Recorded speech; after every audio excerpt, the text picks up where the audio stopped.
अस्सलाम वालेकुम।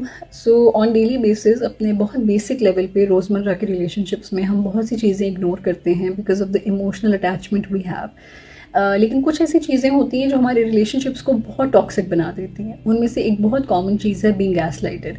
गैसलाइटिंग का बेसिकली मतलब होता है जहाँ पे आप इमोशनली अब्यूज़ हो रहे हो in a relationship because of somebody else's wrong doings. उसमें एक अब्यूज़र होता है, एक विक्टिम होता है। अब्यूज़र इज़ द वन जो कि गलत कर रहा होता है और विक्टिम वो होता है जिसके साथ गलत हो रहा होता है।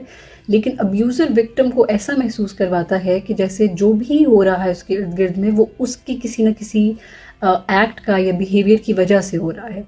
उसमें जो अब्यूज़र होता है वो दो चीज़ें कॉमनली शो करता है, लाइज एंड डिनाइल। एक तो वो झूठ बोलता है अपनी कही हुई बातों का, और डिनाइल कि वो एक्सेप्ट ही नहीं करता कि ओवरऑल ऐसी कोई भी सिचुएशन हुई थी या ऐसी कोई भी बात हुई थी जिनमें कोई भी कॉन्फ्लिक्ट डेवलप होना रिलेशनशिप्स के दरमियान में। अब ये सिर्फ इंटीमेट रिलेशनशिप्स में नहीं होता, ये ऑन बेसिक लेवल हमारे दोस्तों के साथ, हमारे घर वालों के साथ, हमारे वर्क प्लेसेस पे हर रिलेशनशिप में कहीं ना कहीं एग्जिस्ट कर रही होती है।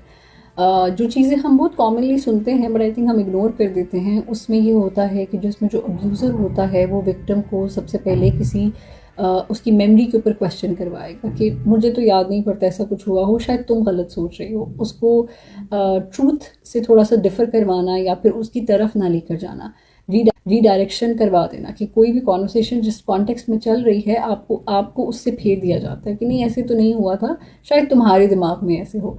गिल्ट ट्रिप करना कि मेरी ये चीज़ तुम्हारी वजह से हुई, if I done something wrong तो वो इस वजह से है because you made me do it. किसी को इस तरह कह देना कि तुम बहुत ज़्यादा सोच रही हो, तुम तो हाइपर सेंसिटिव हो, ओवर सेंसिटिव हो रही हो, इस वजह से तुम्हें ऐसे महसूस हो रहा है। किसी तीसरे बंदे को इन्वॉल्व करवाना रिलेशनशिप में कि मैंने तो ऐसे नहीं बोला, the other person might also validate the same thing, और फिर वो आप रियलिटी को क्वेश्चन करते हो।